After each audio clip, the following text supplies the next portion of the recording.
un magnifique élan de mobilisation civique s'est affirmé. Et vous savez tous à quel point c'est remarquable, car nous sommes déjà dans l'été et le temps des congés. Notre peuple a clairement écarté la solution du pire pour lui. Ce soir, le Rassemblement national est loin d'avoir la majorité absolue que les commentateurs lui prédisaient.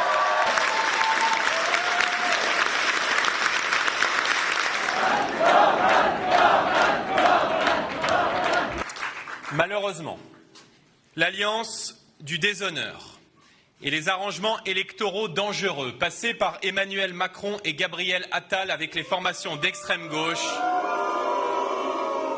privent ce soir les Français d'une politique de redressement qu'ils ont pourtant plébiscité largement en nous plaçant en tête des élections européennes, puis dimanche dernier, lors du premier tour avec près de 34% des suffrages exprimés.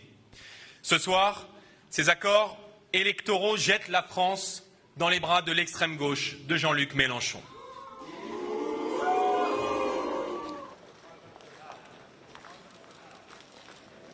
Ce soir, la formation politique que j'ai représentée dans cette campagne, quand bien même elle a réalisé un score 3 fois supérieur à ce qui était prédit ces dernières semaines, ne dispose pas d'une majorité. Ainsi, fidèle à la tradition républicaine et conformément à mes principes, je remettrai demain matin ma démission au président de la République.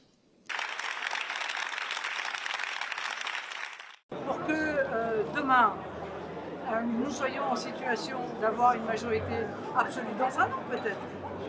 Car en réalité, le bourbier que j'avais annoncé va évidemment se réaliser. La France va être totalement bloquée avec 3 groupes qui sont peu ou prou de même importance à l'Assemblée nationale.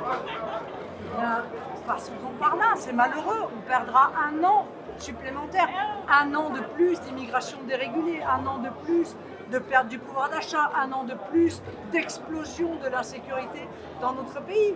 Mais s'il faut en passer par là, eh bien, nous en passerons par là.